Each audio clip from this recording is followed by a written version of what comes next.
Bienvenue dans ma grandma era.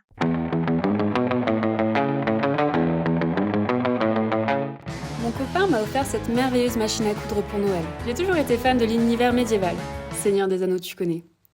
Et vers chez moi, il y a pas mal de fêtes médiévales d'organiser dans les villages, dont une, Rodemack. Une fête médiévale où tout le monde joue le jeu, se déguise, devient un viking ou un templier pour l'espace d'un week-end. L'objectif est donc clair, créer un costume pour cette fête en juin. Mais faut d'abord que je m'entraîne. Voici mes premiers essais en couture avant de commencer le vrai projet. J'ai d'abord commencé par prendre une robe que j'avais achetée sur Vinted qui ne m'allait pas. C'est le gros point relou de Vinted, c'est que si ça te va pas, ça te reste sur les bras. Mais le tissu était parfait pour le recyclage. Enfin, pas forcément parfait pour une débutante et pour un premier projet, mais on le verra plus tard. On verra aussi au cours de cette vidéo que je ne fais rien avec des patrons, et tout à l'œil. Ça va aussi poser des problèmes. Internet est une invention merveilleuse et j'ai découvert qu'en se badigeonnant de gros scotch, en traçant la forme de patron que tu veux et en découpant le tout, tu arrives à avoir un patron sur mesure. Je n'ai pas filmé à ce moment car c'était très ridicule. Dans tous les cas, j'ai commencé à découper le tissu. J'étais d'abord partie sur un patron plus compliqué avec une couture sur la poitrine, mais je l'ai vite simplifié. Mon idée était de faire un haut type corset. Pas l'idée la plus simple pour un premier projet couture, mais j'étais trop motivée. J'ai cousu chaque partie ensemble, puis j'ai fait la même chose pour la doublure, aka un vieux drap blanc. J'ai placé les deux tissus endroit contre endroit et j'ai épinglé le tout pour faire la couture d'assemblage, en faisant bien attention de laisser le bas du corset ouvert pour pouvoir encore le retourner pour les coutures si besoin. Je vais tellement lentement, c'est super drôle à voir. Et on voit également que les réglages de la machine ne sont pas forcément les bons pour ce tissu. Mais bon, je m'y connais pas et je fais tout sur le même réglage. J'ai perdu beaucoup de cheveux à cause de ce détail, mais bon, j'en ai encore pas mal donc ça va. Ça donne ça pour un premier résultat, ça prend forme. Ensuite vient l'étape délicate des bretelles. À la base, c'était pas prévu que j'en fasse, mais le tissu n'était pas assez rigide et épais pour tenir tout seul. Du coup, j'ai improvisé en cours de route. J'ai acheté ce stylo effaçable à l'air, c'est pas mal, mais il s'use beaucoup trop vite. Donc pour mes autres projets, je suis partie sur du crayon de papier ou de la craie. Bon, j'ai réessayé plein de fois pour ces bretelles, j'en voulais de toutes fines, mais c'était impossible de pouvoir retourner le tissu car il était pas élastique. Bref, j'ai recommencé 3-4 fois, c'était bien relou. À la fin, j'en ai fait des plus larges et ça a bien plus marché. Et franchement, j'étais trop satisfaite du résultat, c'était hyper propre globalement. Regardez comme elle est contente avec son bas de pyjama là. On passe à l'étape baleine avec des serflex, encore une astuce d'internet. Bon, là, clairement, j'ai mis 3 heures à faire ce truc. En gros, il fallait tracer les endroits où tu voulais mettre les baleines, coudre ces endroits et ensuite insérer les baleines. Sauf que j'ai pas fait de réglage particulier pour ce type de tissu comme j'ai dit, et donc il y avait que des problèmes. Le fil faisait des petites vagues quand je cousais, j'ai gâché énormément de fil, c'était super frustrant. Ne pas oublier de poncer le bout du serflex pour éviter de trouer son tissu ou de se trouer la peau, ça serait dommage. Ah, ce moment hyper satisfaisant quand tout s'insère parfaitement. Globalement, j'étais hyper contente du résultat, mais quand je l'ai essayé, j'étais plus aussi contente. Tout simplement parce que la structure faisait que le haut était beaucoup trop rigide par rapport à l'utilisation que je voulais en avoir, c'est-à-dire un petit haut d'été tranquille. Et là, ça faisait un petit peu trop mastoc, un petit peu trop chevalier ou gilet pare-balles. J'ai donc décidé d'enlever les armatures pour la suite du projet. Ensuite, on sort l'artillerie lourde pour mettre les œillets dans le dos du top. On trace nos repères et on commence à faire des petits trous. J'ai pas acheté l'outil le plus efficace, mais c'était le moins cher. Team rat. Nouveau jour, nouveau pyjama. Du coup, je suis en plein œillage. J'ai repris ça une semaine plus tard parce que ça fait du bruit et du coup le soir, c'est pas ouf pour les voisins. Du coup, ça c'est les 2 trucs que j'ai fait la semaine dernière, c'est un peu pourri et là je commence à prendre la main. Le truc un peu chiant, c'est que je sais pas pourquoi ça fait un peu des trucs comme ça, donc bon ça va, ça pas piquant. Je sais pas si c'est parce qu'ils sont peut-être trop longs. On continue mais ça prend du temps. Étape je ne sais plus combien, le biais. Donc c'est ce tissu qui va venir fermer notre haut. On peut en acheter déjà tout fait en magasin, mais évidemment, je me complique la vie. Et aussi et surtout, je voulais que le biais ait la même couleur que le reste du haut. J'ai décidé de le faire en 3 morceaux, mais c'était une mauvaise idée, car les raccords ne seront pas bons. Je repasse le tout pour que les pliures soient hyper nettes et que ce soit plus facile pour la couture. Petite pause esthétique, mais on reprend le travail en épinglant le biais sur tout le bas du top. Du coup vient l'étape très longue et minutieuse du faux filage. J'ai pris du tissu jaune vif là pour pré-coudre. Donc ça fait beaucoup plus propre que forcément là parce que là j'avais trop peur de coudre là-dessus et que ça fasse des vagues et que ça fasse de la merde. Donc clairement ici c'est beaucoup plus net. Ça m'inquiète beaucoup là, mais en fait j'ai pas assez de tissu. Mon tissu est pas assez long pour couvrir tout ça en une seule fois. Donc tant pis, on va essayer de faire ce petit point de couture là et voilà, tant pis. Il faut s'armer de patience. Mais je suis quand même contente du résultat. Pour le moment, on verra bien, je suis quand même assez fière. Ok,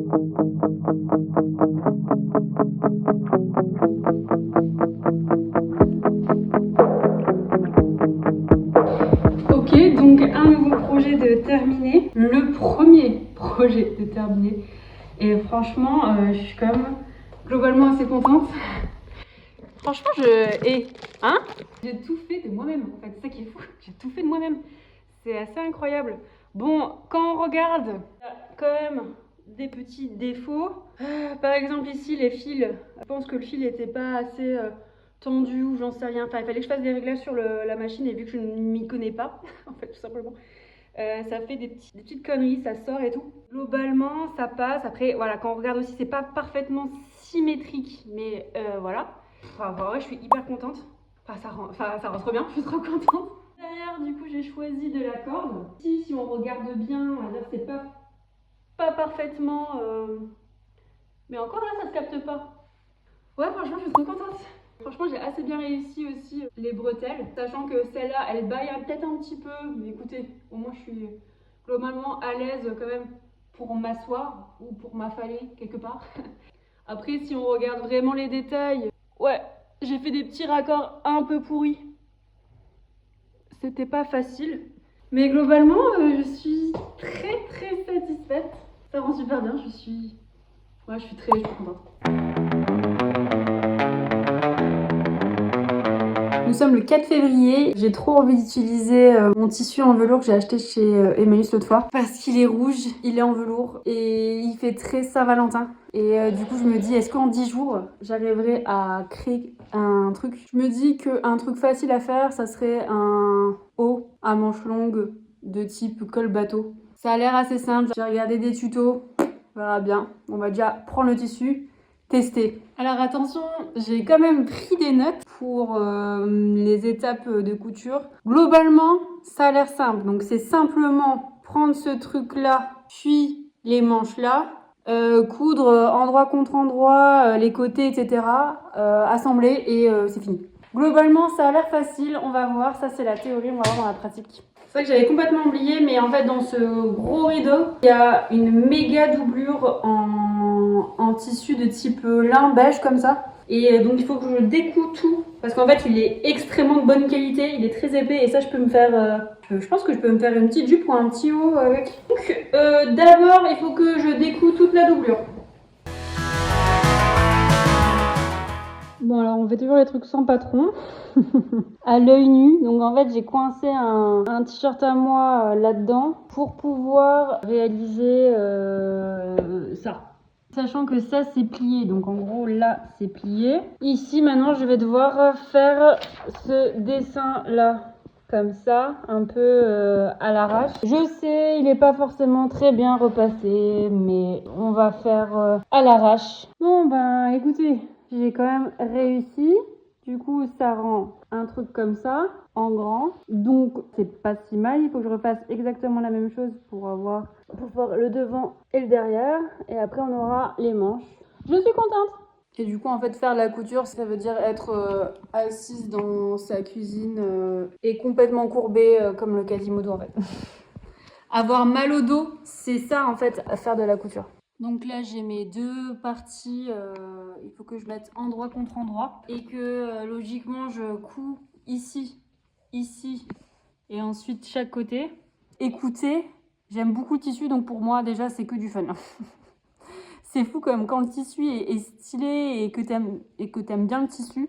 Ben, du coup, même juste découper dedans, toucher, le tripoter, le caresser. Ben écoutez, c'est cool. Je kiffe.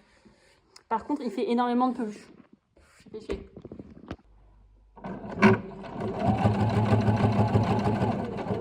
On va essayer d'installer ce petit zip. C'est un petit peu le stress. En vrai, je suis hyper angoissée.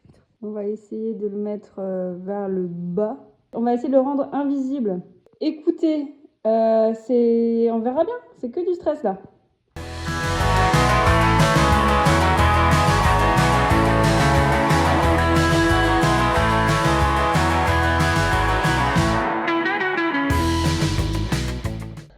J'ai fait l'ourlet en bas pour pouvoir ensuite faire ici le truc propre. Ah, je pense que j'ai fait un peu de la merde là, mais bon, Je ne sais pas. Écoutez, on va coudre et on va voir. Ok, donc c'est cousu. Bon, là, je sais pas trop quoi faire. Je vais retourner. Surprise.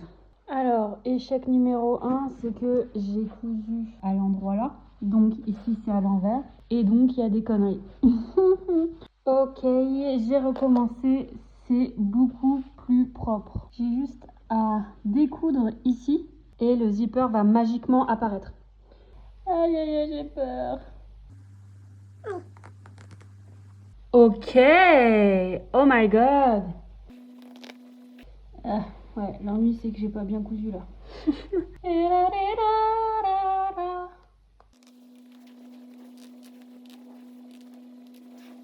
Aïe.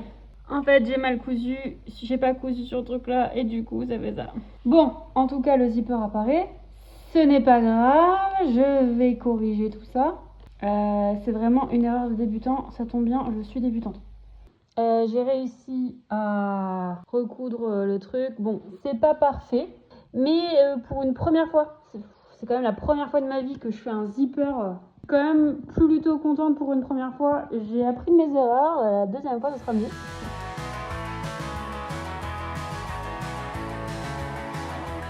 J-2 avant la Saint-Valentin, hier c'était hardcore, j'ai tout refait en fait, vu que la première version était trop petite, vu que je fais tout à l'à peu près. Je vais à la limite de ce système à l'œil parce que du coup c'est le bordel forcément quand tu fais pas avec des vrais patrons. J'ai tout refait hier en laissant un peu plus de marge, mais c'est un peu serré. Donc ma solution, c'est de couper en fait les côtés ici, mettre des petits flots vu que c'est la grande tendance des petits flots. Donc hier soir je me suis amusée à faire 2 petits flots en velours comme ça. Ils sont pas parfaits, faut pas les regarder de trop près. Comme tout en fait, comme tout ce que je fais, faut pas regarder de près. Du coup je vais en fait coudre ça de chaque côté de l'ouverture pour que ça fasse un petit détail sympa. Et donc là je vais devoir faire toutes les... comment ça s'appelle? Donc je vais devoir faire tous les ourlets de mes ouvertures, comme ça s'effrite pas trop. Parce que du coup, ouais, ce tissu s'effrite à mort. Je passe l'aspirateur robot tous les 3 secondes, là, c'est chiant. Du coup, après, on passera aux manches, et parce que j'ai envie de belles manches évasées, et j'espère que ça sera pas trop compliqué. Il me reste littéralement 2 jours. Je me fous un petit peu un coup de pression, un petit défi là pour le vendredi de la Saint-Valentin, pour me motiver à mort pour la couture. Bref, c'est parti quoi, on y va. Ok, voici le résultat avec l'ouverture sur le côté et le petit nœud cousu. J'aime beaucoup, je crois que ça se voit. Et maintenant, je vais vous montrer une méthode extraordinaire pour créer des manches. Voilà, tout est dit. Un truc de la Renaissance. J'ai faufilé là tout mon bras en fait, c'est du faufilage. Ça revient quand ça. Et du coup, qu'est-ce que je dois modifier? Parce que là c'est droit quoi. Ah, peut-être que les manches elles tombent trop bas. Ça m'écrase. En tout cas, j'ai réussi à faire une manche. On ajuste et on recommence.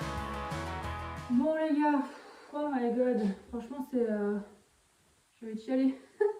On est la veille, il est 20h50 et j'ai cousu une manche qui n'est pas parfaite. Bon, il y a encore le faufilage, mais je commence un peu à désespérer. Bon ouais, on voit que c'est pas parfait. Faudrait que je fasse l'autre côté. On va dire qu'on va déjà faire d'abord la structure globale partout. Et ensuite, si j'ai le temps, je fais les finitions. En fait, ici, ça ne sert plus à rien, le zipper en bas, vu que j'ai ouvert. Il sert plus à rien et du coup, en plus, il fait une vieille forme. Donc, au pire, je l'enlève.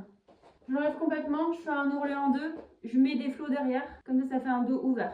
Et ça fait moins serré ici, ça serait la solution. Est-ce que j'ai le temps pour tout? Franchement, la manche, j'ai failli chialer. C'est après ce mental breakdown que j'ai dit au revoir à ma fermeture éclair qui m'avait donné beaucoup de fil à retordre. J'ai terminé les derniers ourlets et il était maintenant l'heure pour l'essayage final.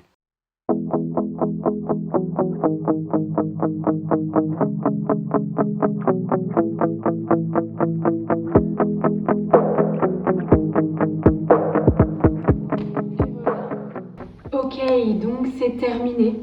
Ça y est, enfin. J'en peux plus. Je n'en peux plus. En vrai, c'était vraiment très très galère. Voici le résultat final. J'ai complètement changé le dos parce que c'était n'importe quoi.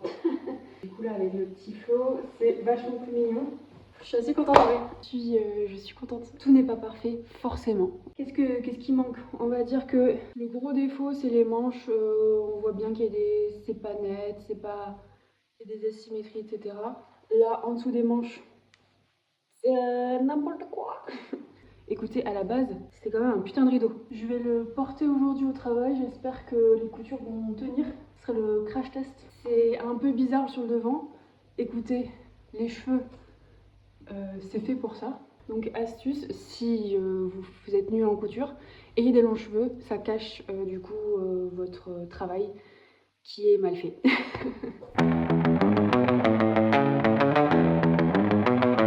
On termine avec le dernier projet couture avant de me lancer dans mon costume médiéval. J'ai trouvé un vieux sac de couchage chez Emmaüs et en ayant scrollé frénétiquement sur Insta, j'ai vu qu'on pouvait le transformer en doudoune. C'est ce qu'on va essayer de faire. J'ai pris comme modèle une autre veste à moi afin de se rapprocher le plus possible à quelque chose de correct. Je n'aimais pas la doublure verte, qui était un peu vieillotte. Donc on dit au revoir Pinon et bonjour la nouvelle doublure / drap violet. Je me suis complètement plantée sur les manches de cette doudoune là. Là j'ai coupé une partie, mais sauf que je suis con parce que ça veut dire qu'il y aurait une couture sur le dessus. Sauf qu'il n'y a pas de couture normalement. Je n'ai plus assez de tissu pour... Parce qu'en fait là, comment expliquer? Globalement, là je n'ai plus assez de tissu parce que j'aurais dû couper en fait ça en une énorme forme comme ça, en miroir, pour ne pas avoir la couture sur la partie au-dessus du bras. Est-ce que je veux qu'il y ait une couture au-dessus du bras? Il n'y a pas de couture sur les vestes de manche. Sur les vestes de manche, mais bien sûr Caroline. Du coup j'ai fait le test de coudre sur le dessus de la manche et clairement je ne suis pas convaincue. C'est un peu trop boursouflé à mon goût, donc on va partir sur une doudoune sans manche. L'épaisseur est complètement folle. Astuce du chef, utiliser des pinces à linge pour tenir cette épaisseur de fou. Le col, c'est un enfer. C'est horrible. Alors l'extérieur, c'est pas mal. L'extérieur, tu te dis, waouh, voilà, c'est sympa. Et là, tu vois l'intérieur. On dirait un truc de roi. C'est un enfer. Je pense que je vais abandonner. Trop mignonne, ça va pas. Mais en fait, t'as tout l'intérieur en fait. J'ai la mauvaise méthode en fait. Ouais, l'intérieur est pas top. Mais l'extérieur, en vrai, ça peut le faire. Mais en fait, c'est horrible. C'est pas très beau. Attends, voir, tourne sur toi. Bah, en fait, le derrière est pas trop choquant, mais c'est ça là. Devant. Attends, si tu fermes, ça ferait comment? Bon, en vrai, même en fermant comme ça, tu vois, pour un truc de rando, ça se fait. Ça peut le faire, tu vois, c'est un truc que tu maîtrises juste en randonnée. Ouais, en fait, je vais mettre beaucoup d'efforts, d'énergie pour un truc que j'aime pas quoi. Je suis d'accord. En plus, ça regarde, c'est pas dans le bon niveau. Ouais, il y a beaucoup de choses à reprendre, ouais. Bon, c'est un peu marrant quand même. Je voulais faire ce truc là parce que j'avais vu ça sur Instagram. Je prends pas trop de plaisir à faire ce projet là parce que ça m'intéresse pas les doudounes sans manches. Ça m'intéresse pas globalement les doudounes, j'en mets jamais. Donc en fait ça ne m'intéresse pas. Des petits corsets, des petits haut girly, ça m'intéresse beaucoup plus. Donc ouais, écoutez. Faudrait que je regarde un autre tuto, j'avoue que je me suis pas assez documentée sur ce sujet aussi avant de commencer et je me suis dit, oh allez, ça passe. Est-ce que j'abandonne ou pas? Sachant que dans tous les cas, même si j'abandonne, je peux récupérer l'ensemble de la mousse là. Je peux faire des petits ornements de Noël avec le reste du tissu rouge, mais là c'est horrible. J'ai décousu le col, j'avais acheté du biais exprès. Un biais, ouais, parce que là je voulais pas le faire moi-même, c'était trop compliqué. Donc j'ai acheté du biais pour matcher l'intérieur, c'est cool. Donc là, je me suis dit je vais pas mettre de col haut et je vais mettre le biais directement. Donc pour pas abandonner le projet, je pense que je vais faire ça. Donc on va mettre du biais tout autour là, on va mettre du biais ici, on va mettre du biais là. Je vais faire les poches, je vais mettre du biais au-dessus. Coudre les poches, ce sera des poches comme ça. Facile, on reste sur des trucs faciles. Et le truc le plus difficile, ça va être la zipette. Alors, est-ce que je fais une zipette ou alors je ferme tout Tchouc. Et je mets des boutons. Mais par contre, je suis pas sûre que j'ai assez de biais pour tout ça. Donc voilà, c'est ça le projet. Je vais pas abandonner. On va continuer quand même.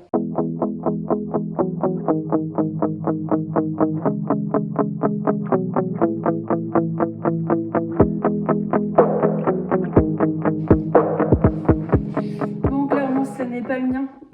Ce n'est pas le mien. On peut l'enlever. Le mien est juste ici. Et il n'est pas terminé. Je n'ai pas réussi à le terminer. Le voici le résultat.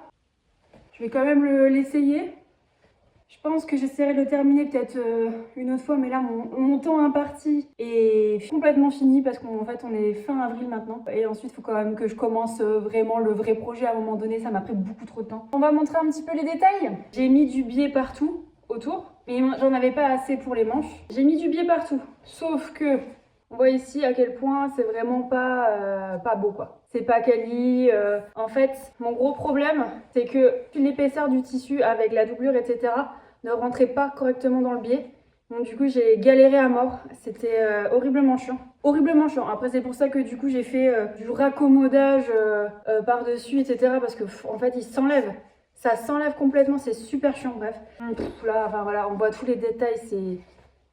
C'est horrible, c'est horrible, horriblement frustrant même globalement parce que du coup, j'ai quand même eu plusieurs heures pour faire ce truc, les soirs à 20h là, à faire de la couture, du raccommodage. En fait, c'est un projet raccommodage, clairement. Bref, après je me suis dit, je vais faire des ourlets pour la partie des manches. Mais l'ourlet n'est pas du tout bon. Là c'est joli, hein, c'est ce que je voyais. Hein, donc, et quand j'ai repris le truc, en fait je me suis rendu compte que littéralement rien n'a été pris. La doublure elle est encore comme ça, toute... Bref, c'était trop chiant. Voilà, il n'y a pas d'autre mot. Je suis désolée pour ce projet. Il fallait bien un échec. Hein. Fallait bien un échec. Et je pense que la leçon du jour, c'est que je n'aime pas les doudounes. J'ai quand même essayé, voilà, le tout, le principal c'est de participer, comme on dit. Et maintenant en fait j'ai vraiment très hâte de commencer le vrai projet. Je vais d'ailleurs je pense cet après-midi aller acheter mon tissu que j'ai trouvé chez Mondial Tissu. Parce que le but ultime du prochain projet, donc celui-là on l'oublie hein, parce que franchement il était horriblement chiant. Pas beau, pas satisfaisant et il n'y avait rien qui allait donc globalement voilà, fait chier. J'ai trop hâte pour le vrai projet maintenant. Le but, je vais chercher, c'est de matcher ces merveilleuses cornes qui sont... oh, il y a le soleil magnifique dessus, qui sont littéralement incroyables, que j'avais acheté sur Etsy il y a plusieurs années, que du coup j'utilise dans mes trucs un peu médiévaux, etc. Bon, je ne suis pas apprêtée, mais globalement, imaginez la merveilleuse tenue. Incroyable! On verra ça dans la suite du projet, dans quelques mois, parce que du coup j'ai besoin de plusieurs mois et plusieurs semaines pour créer ce truc, sachant que entre temps on va partir en Écosse avec Siran, donc là j'ai vraiment trop hâte. En tout cas je retiens que le truc principal de la couture c'est vraiment beaucoup d'humilité et énormément de patience. C'est vraiment un truc de fou, à quel point il faut être patient, à quel point tout prend du temps.